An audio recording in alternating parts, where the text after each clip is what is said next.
Sometimes our thinking is just not very good. We can actually fail to think properly.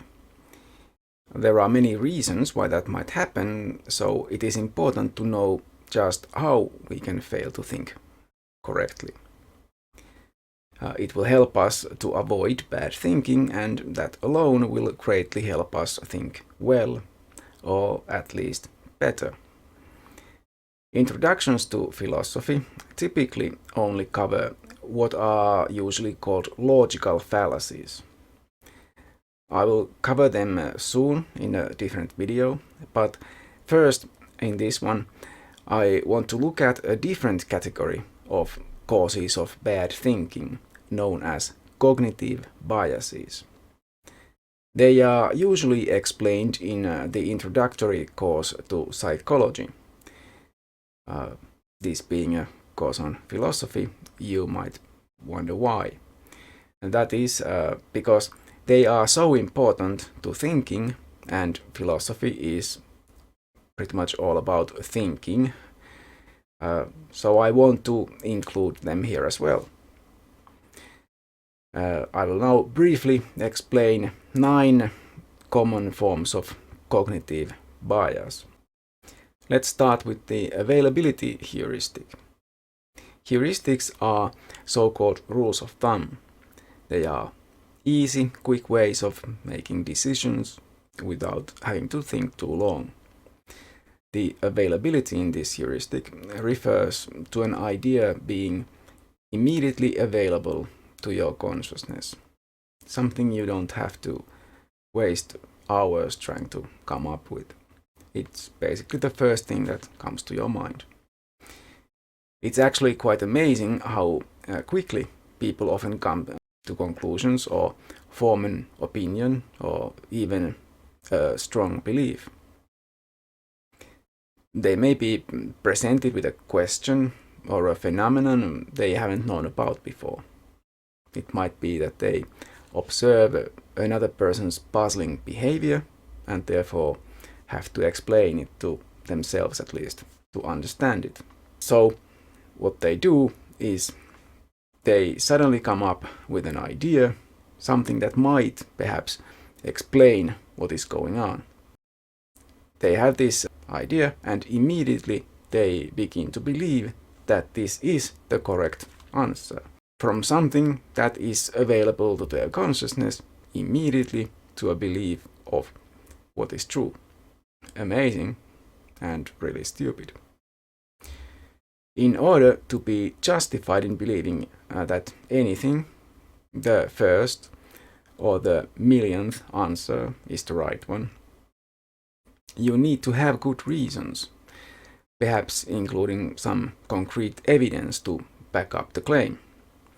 If you don't have those, you can suggest the hypothesis that you've come up with as a possible solution or answer to the question, but no more than that. Second, anchoring. Anchoring is used in basically all shops and by advertisers all the time. The trick is to anchor your thinking to a suitable idea. Then you can be manipulated to compare that with a new idea, a different idea. The most obvious example is a price tag at the grocery store, for example. It shows what they claim to be the usual price of the object, and that is crossed out, and a new lower price is printed next to it. You are suggested to think of how much cheaper the new price is. Another example could be presenting a fact, such as the amount of carbon dioxide released by humans into the atmosphere 2 years ago as the norm, then comparing last year's emissions to that. It might seem like an improvement, a reduction of emissions, but if you look at the average emissions throughout history, the situation might look very different. Anchoring doesn't have to be a trick someone else does to manipulate you. you can easily trick yourself with it as well. Next up, the sunk cost fallacy. It also involves comparing things unreasonably, and it also can be used to manipulate you. The way it works is that once you have sunk, in a way, a significant amount of resources, such as money, or even worse, time, into something, you will become, in a way, tied to that thing. Your sacrifice, the investment you put into that thing, will make you reluctant to let go of that thing, even if it would be the rational thing to do. An obvious example of this would be investing a significant amount of money into some kind of business, and then seeing that business begin to fail. As it is getting closer and closer to bankruptcy, it may be more and more obvious that you are just going to lose your investment. But you don't want to lose money, especially a significant amount of money. Because of that, you may even come to think that the reason that business is failing is just that it needs more capital. So you might end up investing even more money into it. And eventually, this might lead you to lose a lot more than your original investment. A lot of people are being manipulated all the time by having them invest their time, especially in an organization. They are often also asked to donate money to the organization. The more of their resources, especially time but also money, that they in a way sacrifice to the organization, the harder it will be for them ever to accept that the organization might not be as good and beneficial and correct about things as it presents itself. In the same way, anyone working for, and especially anyone with real investments in a company, has a vested interest in presenting the company in a good light. Doing otherwise might cause them to lose profits. But this is obvious for everyone, the previous example much less so. The fourth bias in my list is the just world hypothesis. It refers to a way of thinking that a lot of people assume implicitly, without actually thinking about it. It is the idea that the world, meaning the whole of existence, is fundamentally just. People get what they deserve. So this is what people assume without thinking that much about it. They might really never have thought about it, but still this works in their thinking implicitly. If anyone actually thinks about this for a second, they might realize that this is far from obviously true. This bias manifests also in how people easily blame the victims of sexual or other assaults. This also probably explains why people often think that, for example, muscular men or beautiful women have to be stupid. It just seems unjust that someone could be superior in more than one way. For the world to be just, a person that has some really good attributes should, people think, also have similarly significant flaws. People who play role-playing games may be familiar with character generation mechanics that are based on assigning a certain amount of points to the character. Then all the characters in that game will be equal to each other in the sense that they have the same amount of points in their characteristics, just differently assigned. But the real world doesn't work that way. There is no reason why someone couldn't have seemingly all the best qualities, while others seem to have none. There is no obvious reason to believe that reality is in any sense just, no matter how much we would like it to be. Mass murderers can live happy lives in luxury, while you have to suffer the daily grind of thankless labor, or worse. Of course, that is why people like to think that even if the world and life is unjust, there is justice in the world in the sense that there is justice after this life. But again, the only reason why people believe this is because we wish it to be true. The notion of an uncaring, unjust world is just too horrible for probably most people. Unfortunately, wishful thinking does not change reality. Number 5. The halo effect.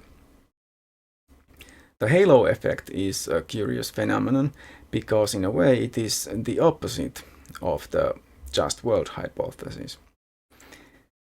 It occurs when we highly respect a person for some, even a good reason. They have proven to be highly knowledgeable in one field of expertise, for example. Probably they also share our opinions on some important things. Because we like them so much, we tend to think that they are good in many other ways as well. We may agree with their views on other subjects, assuming that they know much about those things as well. We may also judge them overly positively in other things. It is my understanding that people often judge the attractiveness of their friends, for example, to be above average. This could be a halo effect in action. Number 6 is the self-serving bias. It is a very common and basic bias that most people are at least somewhat guilty of. We tend to think of our successes as well earned, as the result of our own actions. Our failures, on the other hand, are caused by things outside of our control, random events or other people.